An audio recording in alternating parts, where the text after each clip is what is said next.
आसिफ जा सामी नवाब मीर बरकत अली खान मुकरम जा बहादुर की तारीखी मक्का मस्जिद में नमाज जनाजा की अदायगी और तदफीन के इंतजाम का महकमा अक़लियती बहबूद, महकमा पुलिस, निज़ाम ट्रस्ट, मुकरम जा ट्रस्ट, HEH दी निज़ाम्स औक़ाफ़ उमूर मजहबी के ज़िम्मेदारों और ट्रस्टियों ने जायज़ा लिया। फैज़ खान ट्रस्टी मुकरम जा बहादुर ट्रस्ट, फैज़ बिन जंग ट्रस्टी निज़ाम ट्रस्ट, सुपरिटेंडेंट मक्का मस्जिद अब्दुल कदीर सिद्दीकी, महकमा पुलिस के अहदेदारों ने तारीखी मक्का मस्जिद में मकाबिर आसिफ जाही का मुआयना किया। इस मौके पर फैज़ खान ने मीडिया को बताया कि आसिफ जा सामिन मुकरम जा बहादुर की आखिरी ख्वाहिश थी कि उनके इंतकाल पर उनकी मैयत हैदराबाद लाई जाए और उनके अरकान ख़ानदान के मकबरे में, जहां उन्होंने अपनी आखिरी जगह की निशानदेही की थी, उस जगह तदफीन अमल में लाई जाए। मुकरम जा बहादुर की मैयत को उनके साहबजादे प्रिंस अजमत जा और साहबजादी प्रिंसेस शेक्यार मंगल को इस्तांबुल से चार्टर्ड तैयारे में हैदराबाद लाएंगी। फैज़ खान ने बताया कि शमशाबाद से चौमहल्ला पैलेस खिलवत मैयत को लाया जाएगा। चौमहल्ला में मुकरम जा बहादुर के जस्दे खाकी को आखिरी दीदार के लिए रखा जाएगा।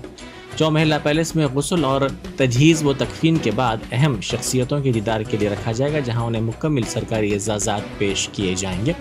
उन्होंने बताया कि मुमकिन है कि चाशुंबा 18 जनवरी को मक्का मस्जिद में नमाज जनाजा और तदफीन होगी। आसिफ जा अव्वल औरंगाबाद में मदफून है, जबकि आसिफ जाही ख़ानदान के तकरीबन 5 पुश्त में शामिल हुक्मरान और उनके अरकान ख़ानदान तारीखी मक्का मस्जिद के दामन में वाक़े मकाबिर में मदफून हैं।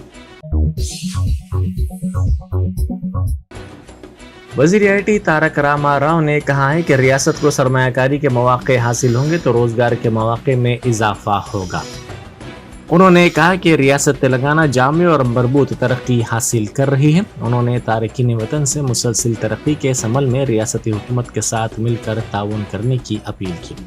स्विट्ज़रलैंड के शहर ज़ुरिख में उन्होंने तारकीन वतन से खिताब करते हुए कहा कि रियासत ने तमाम शोबों में काफ़ी तरक्की हासिल की है। एक तरफ IT की सनत की काफ़ी तरक्की हुई है और दूसरी तरफ रियासत में सरमायाकारी भी की जा रही है। देही तरक्की के भी मौके फराहम किए जा रहे हैं। वज़ीर आला चंद्रशेखर राव ने मुकरम जा के इंतकाल पर गहरे दुख का इजहार किया है। उन्होंने उनके अरकान ख़ानदान से ताज़ियत का इजहार किया। उन्होंने अपने ताज़ियती बयान में कहा कि निज़ाम के जानशीन के तौर पर मुकरम जा बहादुर ने गरीबों के लिए तालीम और तिब के शोबों में खिदमत अंजाम दी हैं। वज़ीर आला चंद्रशेखर राव नौ तामीर शुदा doctor BR Ambedkar Telangana state secretariat का इफ्तिताह 17 फरवरी को अपनी सालगिरह के मौके पर अंजाम देंगे। वज़ीर इमारत व शवारे प्रशांत रेड्डी ने ये बात बताई। हुसैन सागर झील के करीब 7 मंजिला सेक्रेटेरिएट की इमारत का काम आखिरी मरहले में है। 7 लाख मुरब्बा फीट इलाके वाली ये इमारत तमाम असरी सहूलतों के साथ 600 करोड़ रुपए से जायद के सरफे से तामीर की गई है। वज़ीर आला ने 27 जनवरी 2019 को नए सेक्रेटेरिएट कॉम्प्लेक्स का संग बुनियाद रखा था। ताहम हाईकोर्ट में ज़ेरे इल्तवाम मुकदमात और कोविड-19 की वबा के सबब कामों में ताख़ीर हुई थी। अपोजिशन जमातों और जहदकारों की दरख्वास्तों को अदालत की जानिब से मुस्तरद किए जाने के बाद दिसंबर 2020 में कामों का आगाज़ किया गया था और 2 सालों में इन कामों की तकमील की गई है। वज़ीर सिविल सप्लाईज गंगुला कमलाकर ने कहा है कि आलमी सतह के फव्वारे के जरिए करीमनगर शहर को अजीम सयाहती मरकज़ में तब्दील किया जाएगा। उन्होंने करीमनगर शहर के मुख्तलिफ वार्ड्स में दौरा करते हुए बुनियादी सहूलतों की फराहमी का जायज़ा लिया। उन्होंने छोटे ताजिरों और आवाम को मशवरा दिया कि वह सड़कों पर गैर मजाज कब्जे करते हुए अपने कारोबार ना करें, सड़कें आवाम के इस्तेमाल के लिए मुख्तस रखें। उन्होंने कहा कि करीमनगर में करोड़ों रुपए की लागत से पक्की सड़कों की तामीर अमल में लाई गई। मुत्तहिदा रियासत आंध्र प्रदेश में करीमनगर शहर को तरक्की के मामले में मुसलसल नज़रअंदाज किया गया था, लेकिन तेलंगाना की तश्कील के बाद सैकड़ों करोड़ रुपए के तरक्याती कामों को अंजाम दिया गया है और करीमनगर को स्मार्ट सिटी के शहरों में शामिल करते हुए इसकी हमाजत तरक्की को यकीनी बनाया गया है। అని కరీంనగర్ నగరాన్ని మొత్తాన్ని కూడా ఒక ప్లాన్ చేసుకొని వేలాది రూపాయలు తీసుకోవడం గౌరవ ముఖ్యమంత్రి కేసీఆర్ గారిని రిక్వెస్ట్ చేయడం, R&B ద్వారా కానీ సీఎం అసూరెన్స్ మీద కానీ ఎన్నో రకాలుగా ఫండ్ స్పెషల్ ఫండ్ ఇవ్వడం వల్ల SDP ఇవ్వడం వల్ల కరీంనగర్లో ఇన్ఫ్రాస్ట్రక్చర్ డెవలప్ అని చెప్పి రోడ్స్ అన్ని కూడా డెవలప్ చేస్తున్నాం. ఓపెన్ డ్రైనేజ్ ఉండకూడదు, అన్ని కన్సీల్డ్ మొత్తం టోటల్ అండర్ గ్రౌండ్ చేయాలని చెప్పేసి డ్రైన్ల మీద మొత్తం కూడా మనము సీల్ చేయడం జరుగుతుంది. దాన్ని ఫుట్పాత్గా వాడుకుంటున్నాం. బ్రహ్మాండ రోడ్స్ మొత్తాన్ని కూడా వెడల్పు చేసుకొని మట్టి రోడ్డు మట్టి కనబడకుండా బ్రహ్మాండ రోడ్డు ఒక 1 year లోపల కరీంనగర్లో ఒక అద్భుతమైన రోడ్స్ కనబడతా ఉంటాయి. ఆ రోడ్స్ వేయడమే కాదు, ఆ రోడ్డు నీట్గా ఉంచాలని చెప్పి, పరిశుభ్రమైన వాతావరణం ఉండాలని చెప్పేసి ఇప్పటికే మాన్యువల్గా స్వీపింగ్ ప్రాబ్లం వస్తుందని చెప్పి 4 నుంచి 6 స్వీపింగ్ మిషన్ ఆటోమేటిక్ చేయడం జరిగింది. కరీంనగర్ నగరంలో ఈ మెయిన్ రోడ్స్ మొత్తం పోల్స్ ఉండక మొత్తం పోల్స్ తీసేసాం, అన్ని టవర్స్ చేసాం, మొత్తం రోడ్స్ మీద టవర్స్ చేసాం. ఆ కేబుల్ బ్రిడ్జిని అద్భుతంగా చేయాలని చెప్పేసి ఇప్పటికే గౌరవ ముఖ్యమంత్రి గారు 250 కోట్ల రూపాయలు ఇచ్చిండ్రు. ఆల్రెడీ కేబుల్ బ్రిడ్జ్ అప్రోచ్ అయిపోతుంది. ఒక 1 మంత్ కంప్లీట్ చేసుకున్న దానికి క్లియర్గా డైనమిక్ లైటింగ్ సిస్టమ్ కూడా పెడుతున్నాం. వన్స్ డైనమిక్ లైటింగ్ సిస్టమ్ అయిన తర్వాత ప్రజలకు అందుబాటులో తీసుకొస్తాం. దాంతోపాటు కింద చెక్ డ్యామ్ కట్టడం కలిసి మొత్తం మానేరు రివర్ ఫ్రంట్ చేస్తున్నాం. ఒక గొప్ప మానేరు ఫ్రంట్లో ఒక గొప్ప ప్రాజెక్ట్ అది. బహుశా సౌత్ ఇండియాలోనే ఫస్ట్ టైం మానేరు రివర్ ఫ్రంట్ను అట్లా ప్లాన్ చేశాం. ప్రపంచంలో ఎక్కడా లేని విధంగా బహుశా 1-2 ప్రాంతాలు ఉంటాయి. ఒక బ్రహ్మాండమైన ఫౌంటైన్ కూడా స్టార్ట్ చేస్తున్నాం. ఒక 15 రోజుల ఫౌంటైన్ స్టార్ట్ చేస్తాం. అంటే ప్రజలకు ఒక గొప్ప నగరాన్ని ఒక పర్యాటక కేంద్రంగా మార్చాలి, తద్వారా భావి తరాన్ని కూడా ఒక గొప్ప నగరాన్ని అందించాలని చెప్పి మా ప్రభుత్వ లక్ష్యం, మా లక్ష్యం. वजीर बरखी जगदीश रेड्डी ने कहा है कि वजीर आला चंद्रशेखर राव की हुक्मरानी में तेलंगाना रियासत तमाम शोबों में मिसाली बन गई है। सूर्यापेट जिले के चौमिला मंडल में संक्रांति त्यौहार में उन्होंने हिस्सा लिया। बाद उनकी मौजूदगी में मुख्तलिफ सियासी जमातों के 200 कायदीन और कारकुनों ने BRS में शमूलियत इख्तियार की। वजीर मौसूफ ने उनका इस्तकबाल किया और उनको खंडवा पहनाया।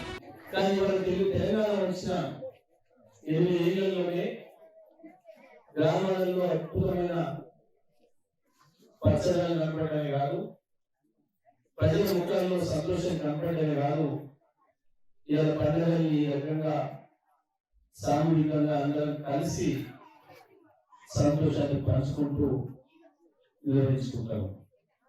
తెలంగాణ వస్తే ఏమొచ్చింది అనే దానికి, తెలంగాణ ఏమొస్తుంది అంటే, తెలంగాణ వస్తే సంధి పట్ల ఊరికి కూడా పండుగ వచ్చింది, ఊరంతా కలిసి పండుగ చేసుకునే వాతావరణం వచ్చింది. పార్టీ రాజకీయాలకు అతీతంగా ఊరంతా కలిసి పండుగ జరుపుకునే వాతావరణం వచ్చింది. ఈ నాడు మీద ఈ ఊళ్ళో ఒకసారి ఆలోచన చేసుకోవాలి. కేసీఆర్ గారి నాయకత్వంలో భారతదేశంలోనే తెలంగాణ నెంబర్ 1 రాష్ట్రంగా తయారైంది. ఇవాళ అభివృద్ధి అంటే ఏంది, అభివృద్ధి ఎక్కడుంది అని ఎవరిని అడిగినా ఈ దేశంలో అప్పుడు తెలంగాణ చూడండి అభివృద్ధి అంటే ఏం చెప్పాల్సిన పరిస్థితి వచ్చింది. ఎవరికైనా తెలంగాణ చూసి అభివృద్ధి నేర్చుకోవాల్సిన పరిస్థితి వచ్చింది. वादी महमूद राजेंद्र नगर में skill development centre for women का आगाज अमल में लाया गया। हेल्पिंग हैंड फाउंडेशन के जिम्मेदार मुज्तबा हसन अस्करी ने कहा कि इस सेंटर में ख़वातीन और तालिबात की महारत में इजाफे के लिए सिलाई, एम्ब्रॉयडरी, मेहंदी डिज़ाइनिंग, पकवान क्लासेस और ब्यूटिशन कोर्सेज की तरबियत दी जाएगी। सेंटर में पहले ही 75 ख़वातीन ने सिलाई की तरबियत के लिए अपने नामों का इंदराज करवाया है। मेहंदी डिज़ाइनिंग में 50, ब्यूटिशन कोर्स में 45 ख़वातीन ने अपने नामों का इंदराज करवाया है। उन्होंने कहा कि ख़वातीन को 3 से 6 माह की तरबियत दी जाएगी। अस्सलाम वालेकुम, मेरा नाम मुज्तबा हसन अस्करी है, हेल्पिंग हैंड फाउंडेशन से। आज हम वादी महमूद मस्जिद मुस्तफ़ा मोहम्मद मुस्तफ़ा में, जहाँ हमारा एक हेल्थ सेंटर आज जो 3 साल से यहाँ चल रहा है, उसी के हाथे में, उसी के बाजुक में एक नया हम औरतों के लिए women specific skill development centre आज हम यहाँ स्टार्ट करे हैं। ये स्किल डेवलपमेंट सेंटर में ये जो एरिया है, ये जो बस्ती है, यहाँ के जो औरतें हैं और यहाँ के जो यंग बच्चियाँ हैं, उनके लिए उनकी स्किल्स को अपस्किल करने के लिए यहाँ एक सेंटर क़ायम किया गया है, जिसमें stitching, embroidery, mehndi, cooking classes और ब्यूटिशन कोर्स होगा। ये जो सेंटर है, इसमें तकरीबन ऑलरेडी 75 औरतें स्टिचिंग और एम्ब्रॉयडरी में एनरोल्ड हो चुके हैं, अबाउट 50 मेहंदी में, 45 ब्यूटिशन में, और ये 2 बैचेस में चला जाएगा। इससे हम 3 से 6 महीने की ट्रेनिंग होगी इधर, और 1 साल में हमारा अंदाज़ा ये है कि 450 से 500 औरतों को ये ट्रेनिंग दी जाएगी। इसमें होगा ये कि each of this course complete किए बाद से हर जो पार्टिसिपेंट रहेगा उनकी आमदनी में और उनकी कैपेसिटी कमाने में एक 8 से 10,000 रुपये महीना का इजाफा हो सकता है। ये बहुत बड़ी चीज़ है और ये स्किल अपस्किल करने के बाद ये औरतें अपने पाँव पे खड़े होकर अपने से पैसे कमाने की ताकत रखेंगे। साथ ही साथ हम community development, integrated community development बोल रहे हैं इसलिए कि इसके बिल्कुल बाजू मस्जिद के हाथे में हमारी क्लिनिक है, जहां हम लास्ट 3 साल में तकरीबन 1 लाख पेशेंट्स को फ्री ट्रीटमेंट दिया इधर, तो जिससे हमारा अंदाज़ा ये है कि तकरीबन 4 से 5 करोड़ रुपए की बचत हुई। तो महीने में जो एवरेज 2 से 3 हज़ार रुपये घरों में जो खर्च करते हैं दवा पे, टेस्ट पे, इलाज पे, उसकी बचत क्लिनिक से होगी। और दूसरी ओर यहाँ से जो स्किल्स सीखेंगे और इसमें इनके जो हुनर आएंगे उससे उनको आमदनी में इजाफा होगा। तो नेट सदर मजलिस बैरिस्टर असदुद्दीन ओवैसी की हिदायत पर मजलिस से रुकन असम्बली कौसर मोहिउद्दीन ने GHMC के अहदेदारों के साथ हकीमपेट के मुख्तलिफ इलाकों का तफसीली दौरा किया। उन्होंने आलम गली में सड़कों की तामीर और सीवरेज लाइन्स की तनसीब के कामों की पेशरफ्त का भी तफसीली तौर पर जायजा लिया। उन्होंने अहदेदारों को तरजीही बुनियादों पर कामों की तकमील की हिदायत दी। असातिज़ा को संक्रांति के तोहफे के तौर पर रियासती हुकूमत ने सरकारी और लोकल बॉडी स्कूल्स में खिदमात अंजाम देने वाले असातिज़ा के तबादलों और तरक्की की मंजूरी दे दी है। वज़ीर फ़ाइनेंस हरीश राव महकमा स्कूली तालीम के अहदेदारों के साथ असातिज़ा के इजलास के बाद हुकूमत के फैसले का ऐलान करते हुए वज़ीर तालीम सबीता इंदिरा रेड्डी ने कहा कि चंद्रशेखर राव ने तबादलों और तरक्की के मुंतज़िर असातिज़ा को संक्रांति की मुबारकबाद और खुशखबरी सुनाई है। अंदरून 2 या 3 दिन असातिज़ा के तबादलों और तरक्की के शेड्यूल को जारी किया जाएगा। इब्तिदा में सुदूर मदारिस का तबादला किया जाएगा, जिसके बाद 9,266 असातिज़ा को तरक्की दी जाएगी। గౌరవ ముఖ్యమంత్రి గారు విద్యాశాఖలో పనిచేస్తున్న టీచర్స్ అందరికీ కూడా శుభవార్త తెలియజేశారు. చాలా రోజుల నుండి ఎదురు చూస్తున్న ప్రమోషన్స్, ట్రాన్స్ఫర్స్ సంబంధించి గతంలో ఏ విధంగా అయితే చేశామో వెబ్ కౌన్సిలింగ్ దాని ద్వారానే చేయడం జరుగుతుంది. కానీ ఇప్పుడు ప్రమోషన్స్, ట్రాన్స్ఫర్స్ ఇచ్చినా కూడా పిల్లలకు సంబంధించి వాళ్ళ ఎడ్యుకేషన్ సంబంధించి డిస్టర్బెన్స్ కావద్దు కాబట్టి ఎఫెక్ట్ మాత్రం 10th క్లాస్ ఎగ్జామ్స్ అయిపోయిన తర్వాత April 23 నుండి ఎఫెక్ట్ అయ్యేటట్టు అనేది డిసైడ్ చేయడం జరిగింది. तेज धार मांझे से एक नौजवान जख्मी हो गया।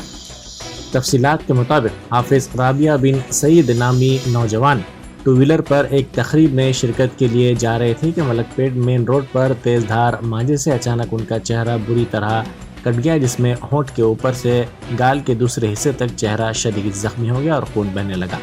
इस हालत में उन्हें करीबी खानगी दवाखाना ले जाया गया। रिश्तेदारों ने इल्ज़ाम लगाया कि दवाखाने में तकरीबन 45 मिनट तक किसी ने भी इब्तदाई तिबी इमदाद नहीं पहुंचाई। रिश्तेदारों की गड़बड़ के बाद उन्हें नलगुंडा चौराहे के पास मशहूर खानगी दवाखाने में शरीक किया गया। बताया जाता है कि उनके चेहरे की बहाली के लिए डॉक्टर्स ने प्लास्टिक सर्जरी की तजवीज़ पेश की है। नहीं, बहुत जरूरी है डालना। 45 मिनट हुआ दवाखाने में, कोई डॉक्टर तवज्जो नहीं दी है और जो है 45 मिनट से यहाँ पेशेंट पड़ा हुआ है और बोल रहे कि डॉक्टर लोग बिजी है। ठीक है ना, हम अभी यहाँ से दूसरी जगह लेके जा रहे हैं और मीडिया में डालता हूँ इसको। बच्चे का कंडीशन देखो इस हालत में है, देख ले। चलो चलो चलो थोड़ा हटो भाई, मैं देखता तो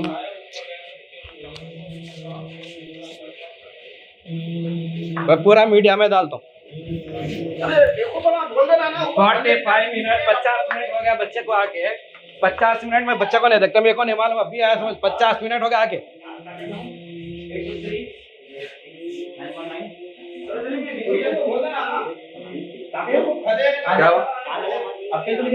अरे छोरा जी आजा, कुछ भी ना करेगा, मैं मीडिया में टीवी में डालता। ठीक है, मैं पूरा डालता हूँ। मैं ये सब अभी आया, 50 मिनट हो गया बच्चे को आगे यहाँ पे।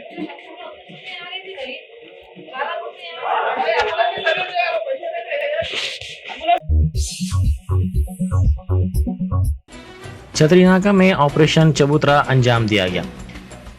ये ऑपरेशन चबूतरा सर्कल इंस्पेक्टर अब्दुल कादर जिलानी की निगरानी में चलाया गया। इस ऑपरेशन के तहत रातों में वक्त मुकर्ररा के बाद भी दुकानात खुली रखने वालों के खिलाफ कार्रवाई की गई। साथ ही पुलिस ने इस ऑपरेशन चबूतरा के तहत पेट्रोलिंग में शिद्दत पैदा कर दी है। ऐसे अफराद को भी पकड़ा गया जिनके पास गाड़ियों के मुनासिब दस्तावेजात नहीं थे। पुलिस ने रातों को सड़कों पर आवारागर्दी करने वाले नौजवानों के खिलाफ भी कार्रवाई की।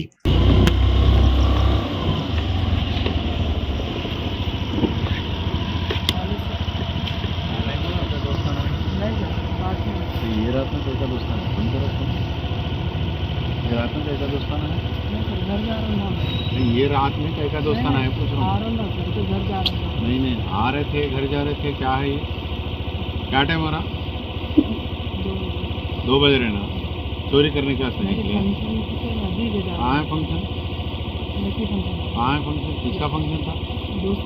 क्या था? शादी में गए थे तुम? हाँ, घर कहाँ है तुम्हारा? तो यहाँ कहीं को है?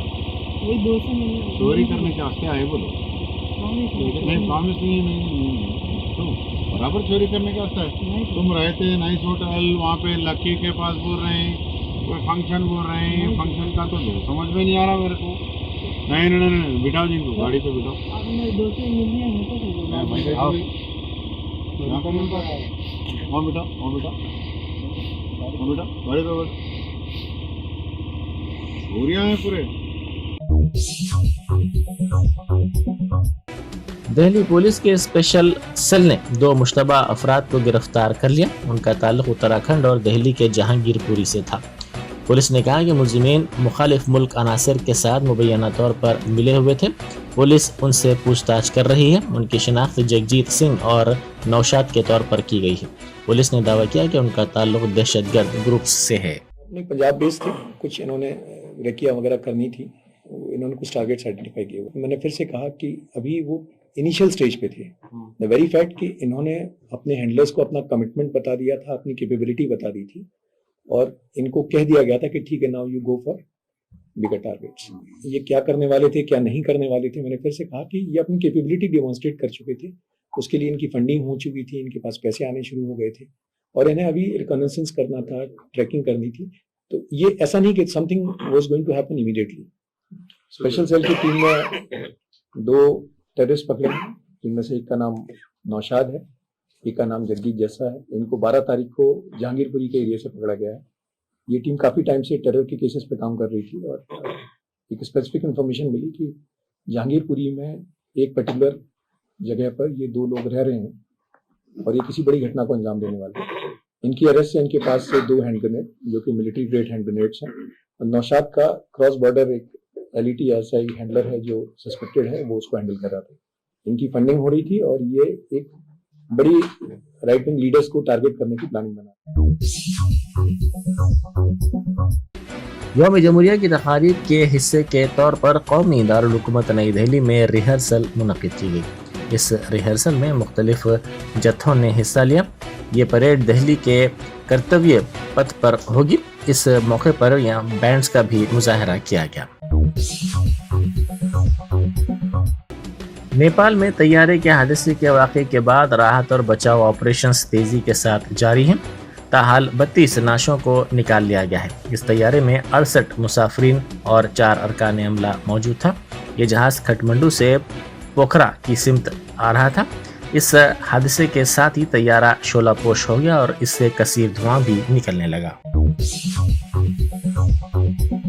Germanton super speciality hospital, doctor Mir Jawad Zar Khan, senior experienced orthopaedic surgeon, bone fracture, joint replacement, hip replacement और स्पाइन सर्जरी कामयाबी से अंजाम दे रहे हैं। इसके अलावा neuro surgery, cardiology, gynaecology, dental, general medicine, dialysis और फिजियोथेरेपी जैसे शोबाजात में इंतहाई कामयाबी के साथ वाजिबी फीस में इलाज किया जा रहा है। शेयरिंग और प्राइवेट रूम्स, अस्पताल में 24 घंटे MRI, CT scan, 2D digital x-ray, ultrasound, operation theatre, ICU और लैब की सहूलत दस्तयाब है। आपकी उम्मीदों के ऐन मुताबिक Germanten super speciality hospital, pillar number 150, Attapur, Hyderabad.